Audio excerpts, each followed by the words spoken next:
I think that mindset shift is really important to scale, because some they open a second practice and a third, but they still treat it like a doctor, but not like, hey, I'm running a business. And that distinction is you're not a doctor in that moment. If you run 3 practices, you're not a doctor much anymore. You're a doctor and a business owner.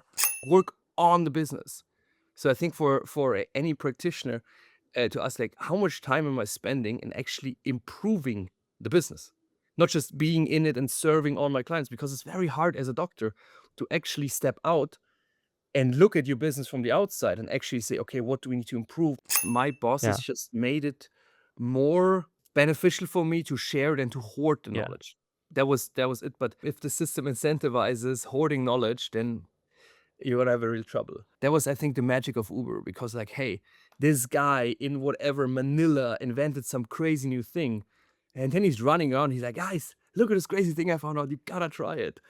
And Yeah. then that's what I did. What was even more important was to be very clear in who is allowed to make what decision, and that is like often a super complicated nightmare discussion. And we tried a bunch of things and realized the simplest thing is you just put a number on it. Like, if it's less than X hundred euro, you just do it.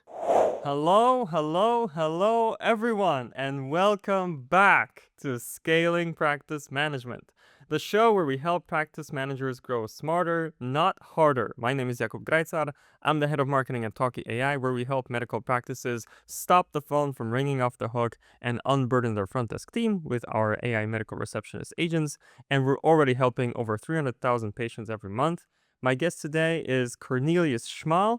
Cornelius spent 5 years at Uber, launching the service in hundreds of cities across Europe and Africa, including launching Uber in Germany, and finished as interim CEO of one of the national branches of Uber, where he led a $3.7 billion merger with a local taxi enterprise. After Uber, and this is the kind of medicine healthcare connection, Cornelius was the COO at Teleclinic, a German telemedicine company. Today, he coaches founders and executives of high-growth companies, and has made over 100 angel investments, including 9 companies that went on to become unicorns. What are we going to talk about? Probably we're going to dig into scaling and what lessons from these big projects we can also draw for medical practices and the listeners of Scaling Practice Management. Cornelius, welcome to the show. Thank you very much for having me. Thank you It's very great to much. have you. How are you doing today? How are you feeling? Really good, really good. It was a wonderful weekend. Yeah, I'm just after a long weekend, and it's really, really sunny. Here we are, so it puts everybody in a good mood, and I'm really, really glad to be recording Scaling Practice Management again. We had a tiny bit of a break, like 2 or 3 weeks, but now we're back in it, and I got a nice little plan schedule of episodes to record. This one is the first of the batch, and I'm looking forward to more, and definitely looking forward to our conversation today. So Yeah. let's start with a little bit of a game. Mhm. It's the warm-up game, it's the icebreaker game, and for that, we're going to need you to pick 3 numbers from 1 to 10, and that's gonna dictate your questions. 3, 6, 9. 3, 6, and 9. All right. So you've got 3 categories to choose from, and you're gonna pick one. The Okay. categories you picked are place or travel. The second one is childhood, and the third one is book. Oh, they're all good. They're all good. Let's do childhood. I'm here visiting my parents, so I guess that's So childhood, your question is, what were you completely obsessed with as a kid? Lego. Lego? Tell me Lego, about it. very straightforward. My life Yeah. revolved around Lego and accumulating as much of it as possible and spending every minute playing with it as much as Okay. possible That's from like amazing. age 5 till, I don't know, 12 or so, till video games started. But until then, Lego was. And my parents hated it. All these times they stepped on these little Lego bricks, That hurts. rough. Exactly. I'm not known to clean up well, so I wasn't when I was young. So Yeah. it's So what were your favorite sets? I really liked the train stuff. I had all the trains. I'm not a big trainer actually, but I just liked that they had electronics in it and could move, and you could build stuff out of the trains. You could take the train engine and obviously build a car with it or all kinds of stuff. So that was And do you still collect today? not at all. Okay. Not at all. I Okay. gave them all away to, friends who have kids or, Yeah. relatives who Yeah. have kids. We got that in common, definitely. Nice. When I was, Yeah. yeah. When I was a kid, I loved the Lego Bionicle series. If anybody Mm, remembers mm. Bionicle, drop a comment under this episode. I need to find my people. So I love that, definitely. Nowadays, I play a lot of Lego with my son. And Nice. also, I do collect some sets for myself. There are these kind of, they're called for adults. So I think it's a little bit overblown in terms of, you don't have to be 18 Yeah. to put them together, but they're much more elaborate, a lot of These pieces, 3 fancy ones they have now. yeah, yeah, yeah, Mm. and I really like that. Sometimes I get like one of the heads or one of the busts, and it's just a nice piece. I'm looking at one of my sets right now. I got like the head of Sauron from Lord of the Rings. So yeah, yeah, good, good. So we have that in common. Thank you. It's a That's and amazing. I it's a very mindful practice. Like, it's like puzzling Yes. or, like, you're very in the zone, you don't think about whatever work shit or whatnot. I think it's really amazing way to get out of our thinking head. Yeah, yeah, exactly. I remember when I was putting together my Sauron, I put on some like Lord of the Rings lore videos and I just Mm. immersed myself. I forgot about everything else for a few hours. It was so Yeah, blissful. I beautiful. should I should do it again. I should do it again. So the next stop on our journey is another scaling practice management tradition, and that's the number one tip question. Cornelius, from your perspective, and I think that yours is a very interesting one, what is your number one tip for successfully growing a healthcare practice? Treat it like a business. Okay, tell me Like more about it. like a healthcare business is my sister, worked at our doctor here for a long time, so I got a lot of insights into that operation. And I noticed that a doctor is a normal business, but the doctors do not Mm, run their business like a normal business often. okay. Like the Mhm, successful ones do. The successful ones do, or the ones that scale do treat it like a business. And other ones treat it like I'm a doctor and I doctor people.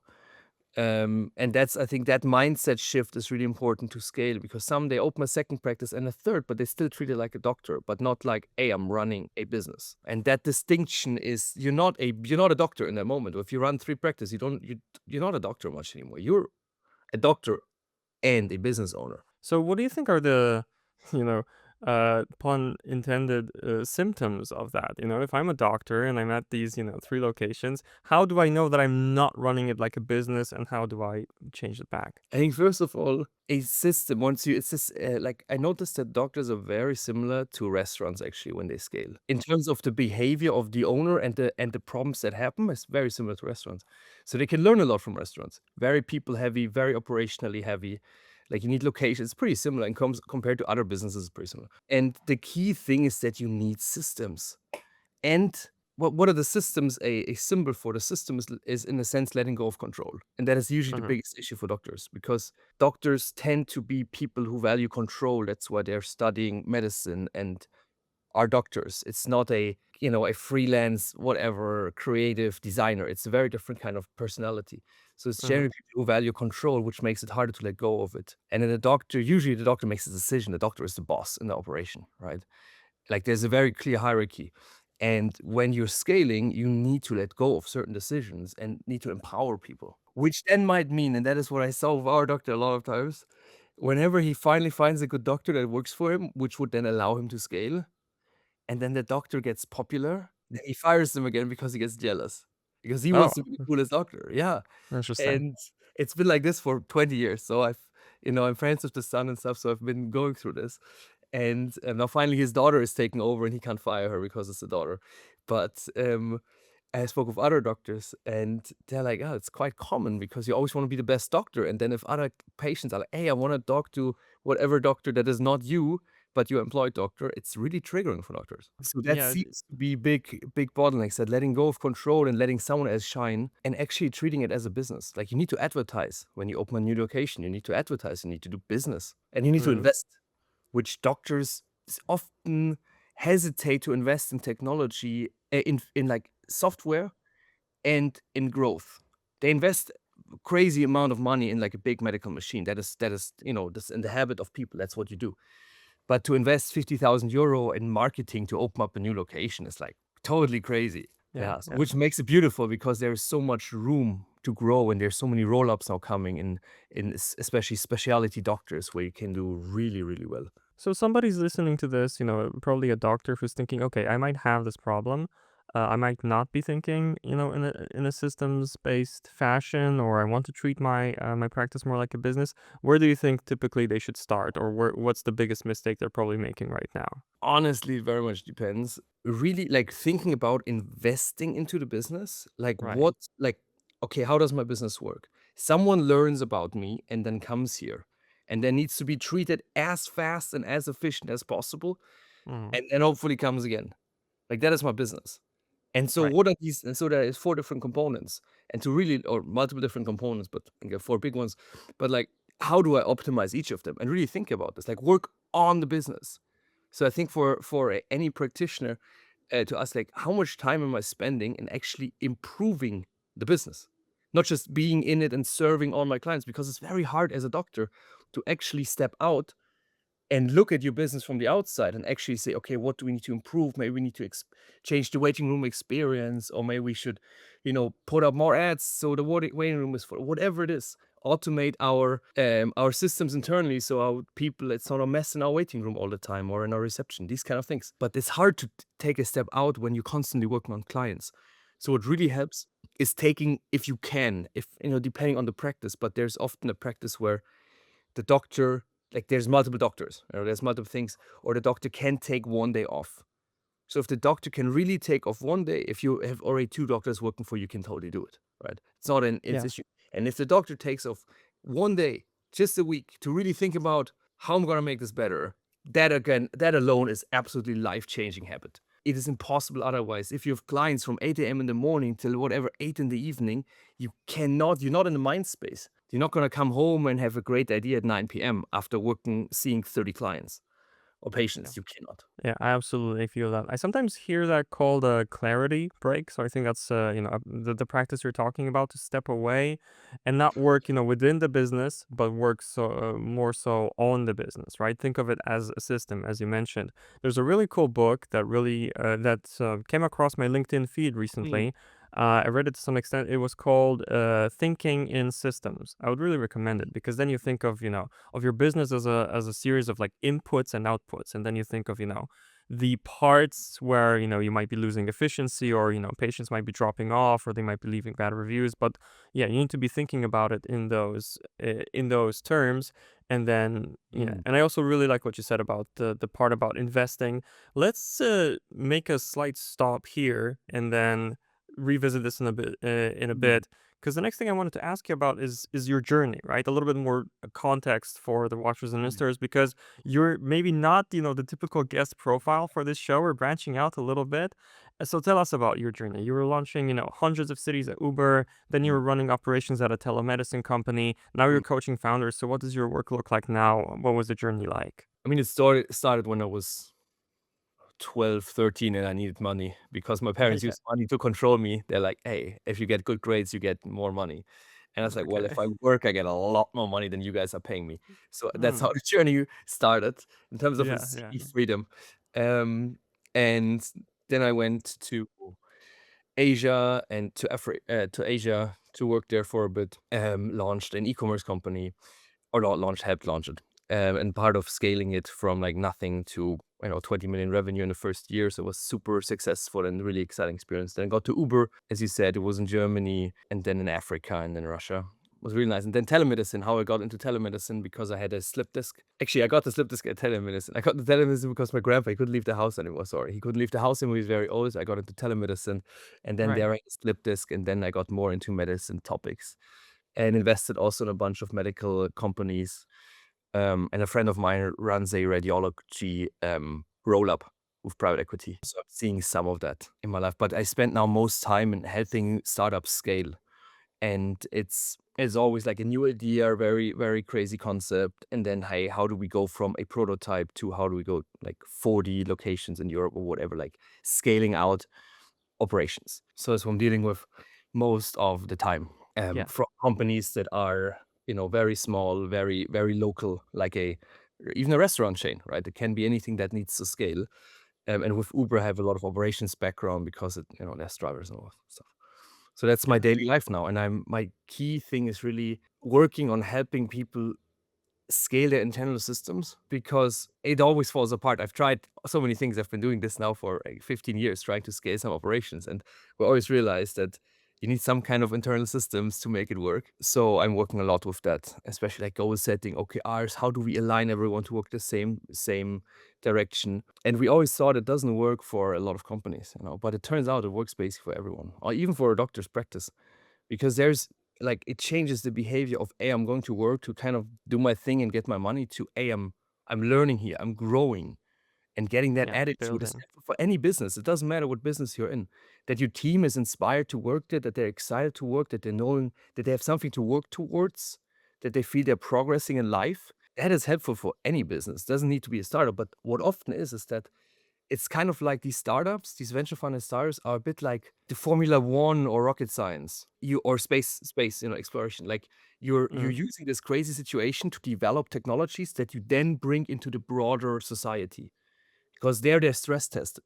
Like if a management system works when you're growing 1,000% a year, like you 10x over, each year, like it would be very robust and stable. It yeah, can probably handle growing 10% a year or 50% a year. yeah, yeah. So that's what I'm Understand. trying to bring in these technologies, in a sense, these systems, and spread them and make them also easier for people to use, simplify them, that everyone can implement it, that you can use it with people who haven't studied and whatnot, who are not super Yeah. motivated, who not like their job so much, and they just do it to serve their family, but still help them enjoy it, and which increases the profits of the owners also. I definitely see this difference, when I'm listening to somebody either running a small business or just working, a typical full-time job versus the CEO of a large company. They see this as as almost like software, like a system of components that are connected to each other. And then you look at, which component you, as you mentioned, invest more now in this particular stage of the company. It's a very different way of looking at things. And then when I'm thinking about your context, so for example, at Uber, right? Mm. As I understand, you were launching cities that, Uber in cities that you physically couldn't be in. And you Mhm. mentioned, as part of our previous conversation before the show, that what made it work, it wasn't the technical systems, but it was more like the human systems and the learning systems. Yeah. I feel like practices can draw a lot of Mm. inspiration from that. So how about you take us deeper into that? What did that look like? What did you mean by that? And what are actually the most important systems to start working on? Because you have to start somewhere, right? So in Africa, we launched new cities, and we couldn't find teams there, so we had to run these cities remotely. And what we really learned, the first thing was, in terms of operating this, was we had to have very, very clear alignment on what is to do every week and who makes decisions. And that, like, so we had, I think the two key structures was like, we had weekly our session where we spoke through everything, which is basic. I think everyone who runs a business should do this. Speak with your staff once a week, and Hmm. plan the week, what needs to happen, what was good this week, what was bad, whatever you're doing, right? There's many formats that work. That it was very essential that they were not lost, because there were new employees in a foreign country. I mean, it was their country, but they were alone there, and so it was really important to pull them in. What we then added was daily stand-ups, which is something a lot of doctors also do. I know with my sister, they have every morning, they have like at 8 or whatever, before the people come, they are ready. They see everyone, is everything ready? Are we ready to go? Let's go. But what was even more important was to be very clear in who is allowed to make what decision. And that is like often a super complicated nightmare discussion. And we tried a bunch of things and realized the simplest thing is you just put a number on it. Like if it's less than X hundred euro, you just do it. And that is so great. And the beauty is you can test it so easily. You just start with a very low number. You say, whatever thing below 5 euro, I don't care, you do it. And then you see, okay, wow, the questions that where someone asks the boss or whatnot, when people, you slowly building people's responsibility and their power, in a sense, and their ability to think through what is relevant, what's not, their ownership in the operation, and that really helps. And then Yeah, you ramp it yeah. up, and each week you see, okay, it works, or this was a decision, a totally nightmare. Let's debrief and see what we need to fix, right? But that is really you have. And the other thing, which was the key, how this operation evolved into and became a blueprint for Uber to start these teams that remotely ran as much as possible of the business, was that we started to build systems that did the work, which was back then, like, 2016 was like crazy ideas. But Mm. at Uber, we had 300 cities, so there was always the same stuff. So we had the ability to already build some systems, and that automated some of the work. And we just looked at, okay, what is the work that is really important that is done locally and at high quality? Well, customer support, these topics are very important. But some kind of more complex intellectual topics, if I may say. So like, where you need very deep knowledge on a thing, we're like, okay, now we need to centralize this because we need to Mhm. centralizely build this very deep knowledge with all the learning from all these cities. And how So, did you do that actually? The central base of knowledge, did that live in some sort of tool or? yeah. So Uber built all the tools themselves, right? So you would log Ah, in, right. you just log into this Uber internal thing where everything is in. And Yeah. one of these tools was for that. So Interesting. we had basically whenever we needed something internal, we just build a tool. This reminds me, in some respects, of how people put together like Notion databases. I mean, there's a ton of Hmm. tools you can use, right? It was Notion or totally like Clicker. Notion. Yeah. Now it looked like Notion, it felt like Notion, it was Ah, the same as Notion, now there's Notion. And the yeah. way it worked is that it was incentivized to Yeah. share best practices. So if you wanna get promoted, we had there was teams, and there was a knowledge base, and if you wanna get promoted, you needed to show that you contributed to the vast knowledge of Uber. So and that was actually one of my because I learned that, I was like, "Holy shit, I need to come up with some crazy stuff to become popular or known in Uber to and advance my career." So that's how I got into so many cities because I invented some very crazy playbooks that worked really well and spread them across the globe. And Yeah, that's how I not got just into invented them, but also shared them. I think that's the key yeah, difference, right? Because a lot of high performers, they come up with something that works really well, but then they kind of keep it to themselves, and they think that's going to keep them the star player and keep the business reliant on them. But if you think a step further, and if the business, as you said, incentivizes it, then, that actually builds the whole machine of the business and the systems that we're talking about here. absolutely. But it Yeah, really depends on the boss, right? Like my bosses yeah, just made it more beneficial for me to share than to hoard the yeah, knowledge. That was it. But if the system incentivizes hoarding knowledge, then you're gonna have a real trouble. That was, I think, the magic of Uber because, like, hey, this guy in whatever Manila invented some crazy new thing, and then he's running around. He's like, guys, look at this crazy thing I found out. You gotta try it. And yeah, then that's what I did. I was like, hey, I invented this thing, and I just chatted up all people all over the globe, and where knew or researched from the data we had because that might work for them. yeah. So you were And seen as that's more valuable, not through the knowledge you had, but also, but I see primarily through the knowledge you actually shared, yeah, disseminated in the yeah. in And the then they were like, "Oh my organization. god, this guy really understands this topic." And they were like, "Maybe we Mhm. should send him to Russia because this is a really tough Mm, nut to crack, but he apparently understands this very topic that we need for Russia extremely well. Let's send him." I see. That's I how see. my promotions also happened, through actually sharing this knowledge, yeah. So it's a That's extremely passionate topic interesting. for me, as you can tell. Yeah, that's really interesting. So, what I'm getting from this is, I mean, a few things. One is this, this again, this notion of like building a database, which can be in Notion. Okay, pun intended again. So I wonder how this translates to like the medical practice Yeah, context. But this yeah. might be, your daily checklists, your morning checklist, or like per procedure, or just how you run these systems. Because the checklists are systems of a kind in a practice. And then automation. I mean, this reminds me, of course, of the work that we do at Talkie AI, right? You can automate the front desk with our AI receptionist. Look us up. Yeah. But then one other thing I wanted to dig deeper into, and that's kind of even from my own personal curiosity, is this decision making tied to like dollar amounts, right? Mm. Can you tell me how that looked in practice? So, like, when you started rolling that out, was there a particular situation or story that unfolded that surprised you? Did people respond well to it? Were they, hesitant to take advantage of it? How did that unfold? People are always hesitant. So the first time it happened is when I went on vacation and the Uber phone was constantly ringing because the drivers constantly called me for some shit. Right. And then my colleague was supposed to take care of it, and he got mad from listening to it because he was a bit of a, relaxed guy, and he was like, "I can't deal with this shit." So he put it into a glass Yeah. of water, and he showed me the picture. I was like there was the water, my iPhone in a glass of water. So he's like, "Fuck it." And I was like, "Oh shit, what am I gonna do now?"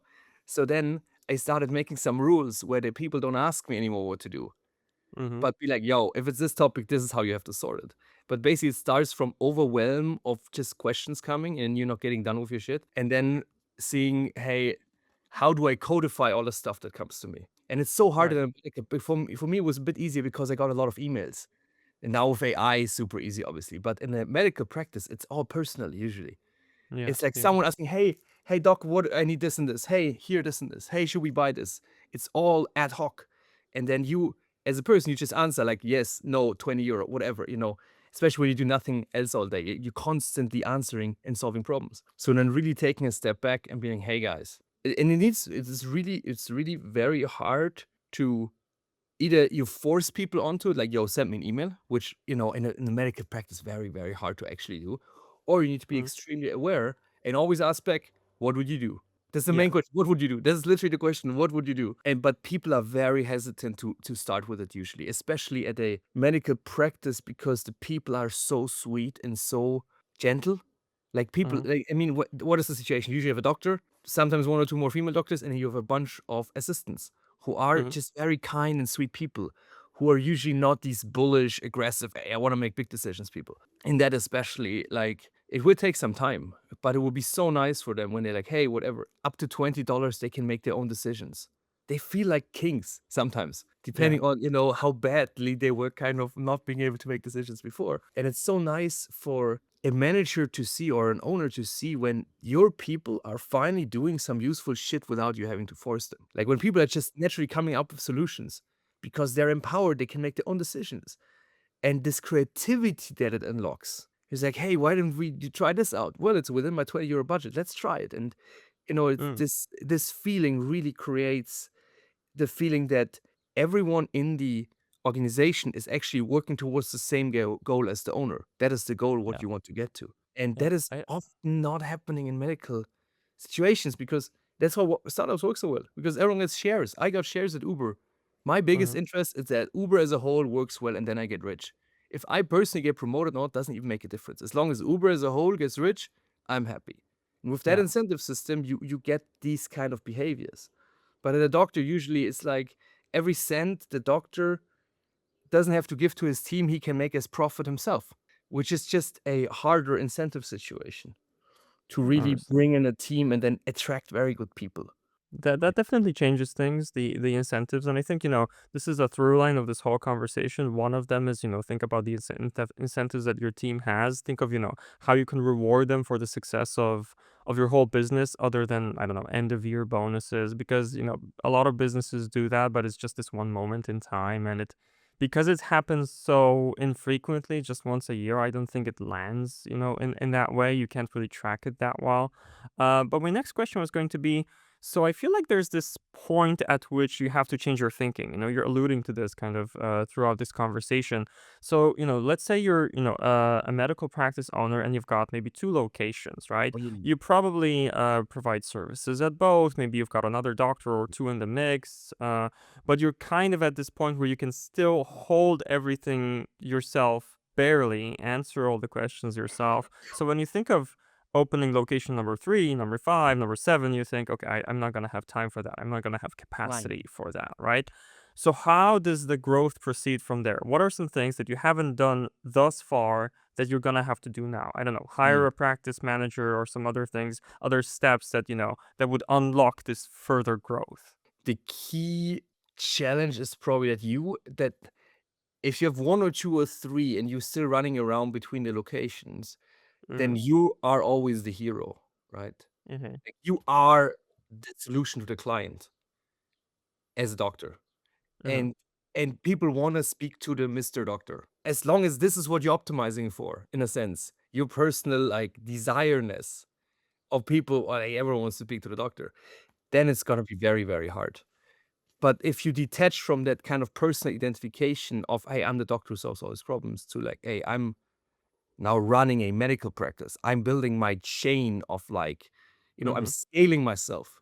I think that is really the key thing. And honestly, how people get to that point psychologically very much depends on their own psychological makeup. Depends on how much their parents hit them and whatnot, whatever trauma they need to go through to feel that getting to the point, okay, I do not need to be the center of attention all the time anymore. I can be Interesting. more in shadow. Or there's also others, they are flipping it and they're really going all out on fame. That is the other way that you can do it.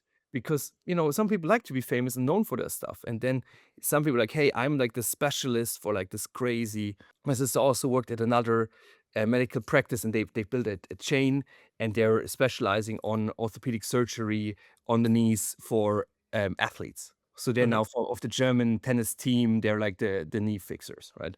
So they found their thing that they're extremely good at, and they're shamelessly promoting it. And if you go to any of his practices, obviously you pay for it because the famous name is on, but he's the big boss is there maybe once a week, right? So you then Right. flip it that everyone has to deal with your team, but only the special clients, they get to speak with the big boss, I which then see. also feels nice. You can still have that satisfaction. And then he goes to these events and he speaks about these knee surgeries and whatnot. And he goes to podcasts and whatnot. Like he really promotes himself like an actual business. And he's the Yeah. brand. And then his team, under his guidance, obviously, and through his wisdom and that he picks the right people to work from, they do all the work. Yeah. So a couple of questions from that, or like a comment and a question. This reminds me of like the concept of hats.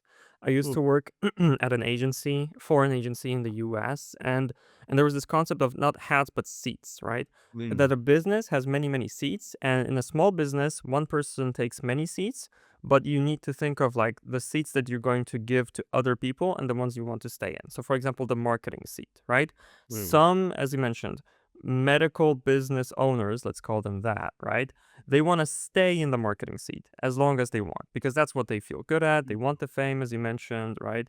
This is their area of strength. But that means the delivery seat, that's something that you need to delegate sooner. The actual Oh, yeah. delivery of services, delivery of care in this case, you need to kind of scale that down from your personal perspective sooner Yeah. and scale it into other people. And then for some others, you want to be in the delivery seat because you're good at that, then you need to give away the marketing seat, the growth You- seat to That's it. somebody else.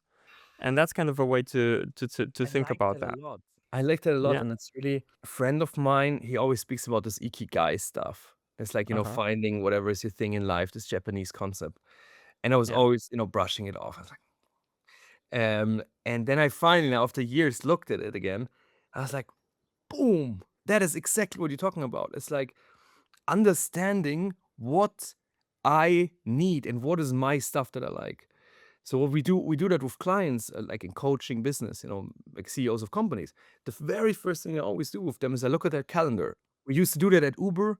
We used to always review the calendars every month of everyone who manages a team and asking, okay, how does the stuff you're doing contribute to the goal? Right? That was always you Mhm. look at the calendar and you have some goal and you look at, does this activity actually contribute to what's my goal? Nah, nah, nah. Oh yeah, this is great. Oh, maybe I should do more of this. Like really zoom out and look at your calendar. Very simple exercise, extremely enlightening for this. And it goes through the same thing as with the doctors. Like, hey, because with my clients, I always like, hey, what do you enjoy the most? Just do more of the stuff you enjoy. That's the whole thing. But the challenge is letting go of the guilt internally. That is Mm. the challenge. Because we Yeah. think we're supposed to, the doctor who goes out and is famous and doesn't do much practice. He's like, well, I think I'm not doctoring anymore. I'm not seeing any more clients. Like, I think I'm just like a promoter. It's like, well, but you've done it before, you know what you're doing. And so I Yeah. really think it's so important that we learn about ourselves and what is our specificness that we need, that we want, that we are. Because Yeah. it's impossible. Like every doctor is different, every human being is different. But I think that is just and so for doctors, like really look like what is the thing that brings you the most joy? What you do maybe on the weekends when you don't have to, when you're not forced to, maybe you're just out of curiosity. Some Yeah. doctors read articles about new procedures. Some people are just, going hiking because they're tired of working, and then maybe starting a second practice is not a good idea. If you make already Mm. enough money and you just want to have peace, then maybe it's easier to automate as much as you can in your current practice to add these systems and technologies, but then just optimize for simplicity. Some Yeah. other person wants to be a billionaire, then you need to optimize for money. But I think really it's super critical to take the time and reflect on that. Regardless, you need to automate your processes as a doctor. Mm. I think, oh, no matter what business now, it's really changed now the last 6 months. There's so much technology and it's just so necessary to automate and it makes life better. Like Yeah. doctors are So usually not keen on automizing stuff, but it's so simple now and it just makes the life of the doctor and their team much better and the clients. you seem really passionate about that last part. What do you think is like the biggest mistake that people are making these days not automating? If you were to pick one part that, probably also applies to medical practice, like what should they be automating that they're missing out on? I do think Generally, the easiest thing now to automate is any kind of customer interactions with like setting up appointments, this kind of stuff, like these kind of admin customer topics. Like with a client, like no matter what business it is, some kind of form of customer support you can now fully automate pretty Mm. much at a higher quality than when people do it manually. Like we did that at Uber. The first thing we automated was customer support because we would like I would answer tickets Saturday, Sunday, sometimes hundreds of tickets, like emails from clients and stuff, and phones. And once we automated that, life got a lot better for me and for everyone involved. And it's the same when I was just at the doctor. My parents are sick now, so I go to the doctor nearly every day to do something. And it's a nightmare. Just this morning, my mom was calling again, super angry. They forgot the prescription again they were supposed to do. Every time they forget something, I go there. It's a nightmare. It's like two people, the phone is ringing, different people standing there. It's just such a shitty atmosphere when you enter the doctor the first time. You go there, it's chaos to a certain degree. Phone Yeah. ringing all the time, people forgetting something. It's just super shitty work. And now that you can automate this, come on. Like it's really the quality. For me, I have to go there because I can't call them because when I try to call them, it's usually the the phone is, the line is blocked, stuff like this. But they're the Yeah. only doctor in our village, so they can get away with this. You're talking about, exactly the pain point that we solve at Talkie. It's so funny where, we put up this AI receptionist that picks up the phone, right? And the interesting thing is, you mentioned customer service and, these tickets. I don't know if you found this, but I think it's really a typical distribution. Like it follows the Pareto principle, right? Like Mm. 80% of the problems fall into like 20% of the categories. There's typically one category that is like half of the requests, right? Yeah. So if you just automate that part away, it already frees up so much of your capacity, and it's not even that complex because you just need to solve this one problem, automate it away, and then the rest is so much easier. And you Not get sure if that. visibility. Like, I think Mhm. that's for us, it was so important because first I would just get phone calls and I would get emails on my private email and through our Uber system or whatnot. Like, there Yeah. was many ways of how this information would flow, and we had not really any clue what was going on. And then once we forced them all through one funnel, through all these everything written or, somehow we tracked what requests come in. We realized like, holy like half of these requests are about this weird topic and we can super easily fix it. Like it's such a Yeah. good research process in terms of what doesn't work in my operation because every problem will surface in these customer kind of complaints or things. And when I track them, I can fix them so much easier. It ties back to what you said earlier, right? It ties back to actually having this awareness of what's happening in your business, and taking this step back to actually take a moment to analyze this data, right? Because if you're in the day to day, it's like one ticket, another ticket, you don't see those trends, right? But if you Absolutely. take this day off, or off the kind of day to day work, and work on the business, improving the system, then you start to see those patterns, and then you can implement like a systemic solution instead of just trying to kind of keep all those balls in the air, so to speak, Absolutely. juggling metaphor, right? It requires quite a lot of thinking, like a lot of different approach than a doctor, right? Like it's a this kind of behavior traits that are required to do these things are not actually maybe it's very similar to what a doctor does. Because I know for engineers it's very clear. Like that's why engineers thrive now with building businesses more and more because Mm, they just engineer the business. That's what you do. It's a machine that you're building. And but for doctors are extremely good at diagnosing problems generally. right. And I think that and often it's just they're not good at data drivenness usually. It's not like it's Hmm. not a very data driven field. And so if you I think often when doctors are presented with strong data, then they immediately get and fix it. So I think it's often really just the challenge is getting to the point where me as an owner, as a doctor, am getting that data visibly. Because I see, hey, we got, if the doctor, he's a smart guy. I love him. He's a really smart guy, but he's constantly treating clients and that the waiting room and the reception is a mess. He's not really aware of it, I think. But if you would see, hey, we got 30 calls today that bounced. We got 30 calls that went through. So only half of them actually reach us. And we had, we had 10 of these calls was because we forgot to make a prescription. And the other time we forgot this. And say, okay, well, we can solve this very easily. And then the call volume goes down. You automate it and the volume goes down because you fix the root causes. And he would Yeah. fix it. Like if he sees the data, he would immediately do something. But he doesn't get to the point where he sees the data. So I wanted to tie on one thread a little bit more that you mentioned, because I I'm personally fascinated by this. I love getting into this area, and I feel like that's kind of where a lot of the problems stem from, is the mindset, right? Could you Mm. say a little bit more about that? I know you now do this kind of coaching work, one to one with people, kind of going deep into what's stopping them psychologically from growing. With this episode, we're also trying to kind of unlock the medical practice owners in the same way. Tell me Mm. more about like what kind of techniques work here, or what kind of steps they can take to actually change their mindset from, trying to keep this system alive to building a completely new and bigger system. So first of all, I think it's really hard. Like honestly, it's hard. Like changing our Okay. mindset is really hard. There's a book called Mindset from Carol Dweck. I read it like Another 20 one. years ago. It's very famous. And basically, she says there's two kind of, in terms of mindset, there's two kind of approaches to life. There's one approach where we're saying certain attributes are fixed. Like you are intelligent, you are smart, you are good looking. It's just how you are. That is one approach. And that's very common in the world, like especially doctors. They often grow up with this mindset because they're very smart. Otherwise, you don't become a doctor. So you hear as a kid, often, you're so smart, you're so smart. What does that mean? It means usually when you succeed, they're saying you're smart, usually the parents. And that means when you fail, you're dumb. But it doesn't compute because it's fixed. You can't be dumb and smart at the same time, right? It fucks you up in a sense. It messes you up your minds, right? So it's really tricky. And the fix, the growth mindset, the idea is that everything is changeable. Everything can be changed. Like it's all fluent in a sense. Like we can grow as people. Like I used to be really big and now I'm skinnier. And I used to be, very whatever, unclean, as a young boy. And now I'm very tidy, or at least more Yeah. tidy. Like I changed as a person and everyone can change. So I think that Yeah. is tricky. But honestly, usually how people change, also my clients, no matter what I'm doing, is that some shit happens. As humans, we just usually don't change unless we get hit in the face by something. And no matter how Yeah. much we try and how crafty we are, but yeah, that's usually how it is. But often, like for doctors, it's like, someone gets sick. That's often it happens. Like, someone listens to this episode and is like, yeah, whatever. I don't need to automate. I don't need to automate. Okay. And Mhm. then one person gets sick or quits the job who's like super essential and holding together the practice, right?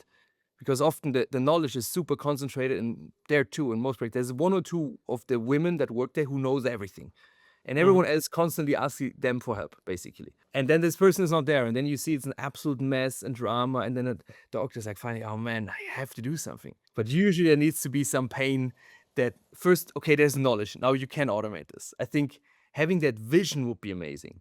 For like, Yeah. if a doctor would see, I think for Tokyo, for anything, if a doctor would see how much nicer it can be to live life when you have automated systems and you don't have to constantly firefight stress at this daily ongoing practice. Experiencing this, I honestly think for a doctor it would be really cool to say, hey, we have doctors that have automated situations. Why don't you visit them one day?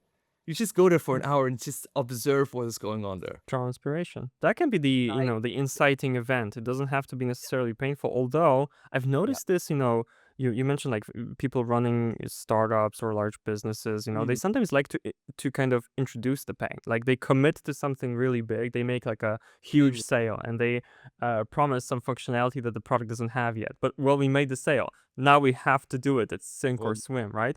That really makes people rally. I mean, I don't think you should go overboard with this kind of risk, right? mm. Personally, but it Yeah. really makes people think, okay, we have this deadline, it launches on this date. By that time, kind of we need to get that done, right? So I think I that's do really think important. I think so too, especially when you're then actually implementing it into your team. Like, hey, we're not doing this now for a month.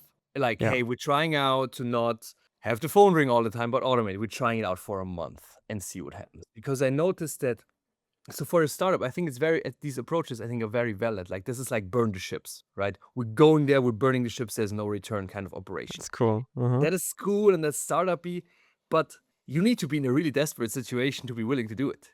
But most Mm. doctors make good money. Like for most doctors in the US or globally, if you have your own practice, if you think about a second one, you are coining it. Okay. So that it's more of a really, how do I want to make my life pleasurable? Because honestly, you know what a big thinking might actually be? A big kind of thought pattern people might have Mm-hmm. is that only when you're suffering, you're valuable. That is something Mm. that I've noticed with successful entrepreneurs. And, you know, a lot of doctors also, I mean, you need to be extremely high performing person since you're basically 10 years old to become a doctor. Like since high school, you got to be in a good high school so you can, you know, like Yeah. it's a very high pressure situation for your whole life. And so that there's beliefs implemented in the mind of the people that otherwise you wouldn't kind of be able to put up with that much suffering. And I've often noticed it's something like, hey, if I don't suffer, like, you know, and it's usually not in that framing. It's something that often the dad said or the mom says, like, hey, you know, if it hurts, you're a good boy, or like, you know, whatever it is, like if you know you're pushing hard, you're a good boy, No pain, whatever it no is. gain. Yeah. This kind of whatever it is that the parents said, it's very, very common. And then the person doesn't want to suffer less. Some part of them feels good when shit hits the fan in the praxis and they need to sort it out again and kind of fight through the fire. They like that. And I think it's some people like that because that's how their system is. And I Yeah. think that, and just becoming aware of that and being like, oh shit, actually, yeah, I like it when shit's on fire.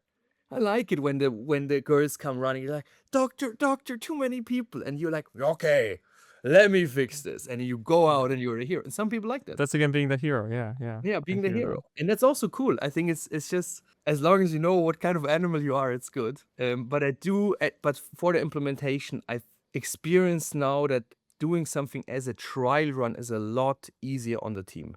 And there's a lot of things you can try. Yeah, with, for example, our AI front desk, there's often like a pilot involved, right? Let's give Yeah. it a try. Let's do it only after hours, only on the weekends, only if the team can't pick up, or just a test for a month or two to see how it works. And I absolutely understand. There's a lot to unpack from what you said. I wanted to mention that one of the kind of inciting events for something like automating the front desk, we hear these stories at Talk is like two people from the front desk quit, like in close succession. And now Mhm. we have a real big problem, Yeah. and that kind of starts the whole journey. And also, what I wanted to add on, like the fixed versus growth mindset, you mentioned kind of the one side of the coin of what fixed sounds like I am smart, I am hardworking. When I work hard, then success happens, otherwise doesn't. I feel like the key phrase to remember is like I can learn. Yeah. Like, for example, personal example, just a couple weeks ago, I went to the climbing gym for the first time, and I Nice. had this super fun actually. And a lot of people from Talkie do that, and a lot of them inspired me. If you're listening to this, you know who you are, okay? So, but again, I had this mindset of like I am not a person who likes to move, who likes sport. In school, physical education classes were my least liked, and now I'm like, okay, but I can learn things. I can go to the climbing gym, climb up 12 meters into kind of the air, and then go down with the auto belay. And it just changes like that. Once you try something new, Yes, all of a yes, sudden, when you yeah, try. yeah, Yeah, something absolutely. you've never done becomes something you've tried. So Yeah. that's great.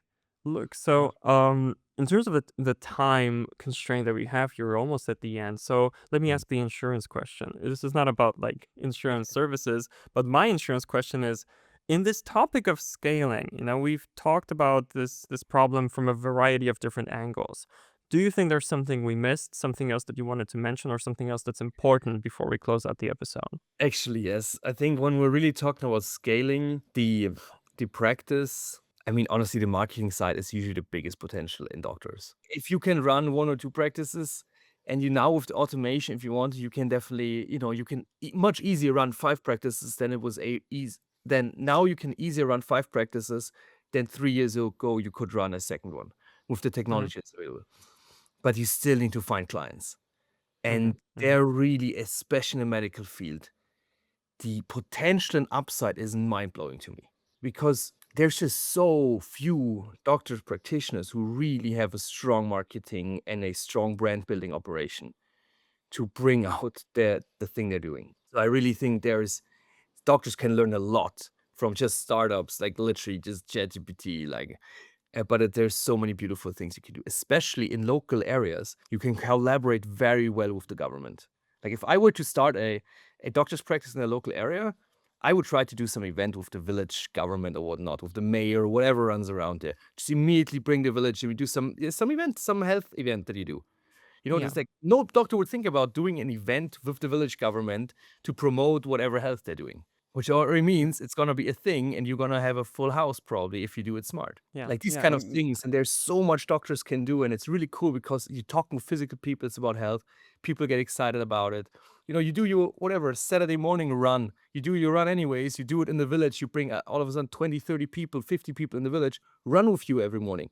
You think they're gonna go to another doctor? No, they're going to you. Yeah, because they know you, they trust you, you've built this rapport. I totally get that. It's Absolutely. nice that you provided some practical examples. Do you have like a favorite marketing framework or a book or something to recommend where people can start learning about it and actually getting that knowledge? No, there's not like a book that comes to my mind where I've seen these kind of practices nicely. I've just experienced them at Uber because we had so much A/B testing across 500 cities and this crazy knowledge Mm, base of real data. So that's where I got a lot of these learnings from because I obviously yeah, devoured this information. But there's not a really good book that I can think of. But you I don't even need understand. books anymore. You have ChatGPT, just ask ChatGPT, like, yo, I want to do this. What are the crazy ideas? And just use examples from crazy companies that did something. What would Elon Musk do? What would Uber do to launch a thing? And you will get so many different perspectives. So I really think if you want to scale it and need some ideas, you just like, hey, you are this person, this person, this person, three famous people, and say, how would they scale my practice? You will get crazy stuff from AI. You don't even need to read a book. It's better than reading a book. There's definitely a lot of merit to that. I feel like, some people still want to go the traditional way, but it's true that you can get a lot of inspiration from an AI chat. I would have a couple to recommend here. So Okay. one is like They Ask You Answer from Marcus Sheridan. Maybe more so Marcus to follow on LinkedIn these days, because he has a little bit more of a modern way of thinking about like sales and marketing than in They Yeah. Ask You Answer. But it's a really simple concept, really stuck with me, and it influences how you create content, how you run your website, and it's still important these days. And then Mm. the other one is definitely, as a framework, building a story brand. It really Yeah. helps you look at your whole brand, at the different elements of it, and fill in the gaps. My favorite concept from that book is the brand villain. Like, who are you against, not so much who are you for, right? Mm. So if you're a fitness brand, you're probably against laziness, or maybe you have like simple at home gym equipment, so you're against like all the complexity and burden of going to the gym, right? Mm. That's your villain, and you fight this villain by providing at home gym equipment. That's just one Mm. example, right? But building a story brand, really, really cool book. So I'll add that into the mix for the marketing conversation. Glad I Mm. asked the insurance question. And that brings us almost to the end of this episode. This was such a great conversation, I gotta say. Thank you. A bit different, as I mentioned, for the format of the show, but I think there's gonna be a lot of inspiration here for the watchers and listeners. So thank you so much, Cornelius, for coming on the show. As the last question, where can people find you and follow you and learn more about you to get more inspiration? I'm usually on LinkedIn and I have a website, LinkedIn Cornelius Schmahl, and website same.com. So Yeah. that's what you can find. Plus, I have another way you can find me at unicorn.coach.com. We'll put those links in the show notes so you don't have to look too hard for them, watchers and listeners. So definitely connect with Cornelius for more inspiration. I hope this is not our last conversation. In fact, I know it isn't. We'll talk some more. But for now, I guess that's it for today. Thank you Thank you. again, Cornelius, for coming on the show. Really, really enjoyed this. Great to chat with you this morning. And thank you, watchers and listeners, so much for joining us here today. Don't forget to like and subscribe and rate and follow and click all the things to help our show grow, because we want to scale too. But for today, this has been Scaling Practice Management. I have been Jakub Grajcar, and I'll see you next time. Thanks, everyone. Have a great day. Bye bye.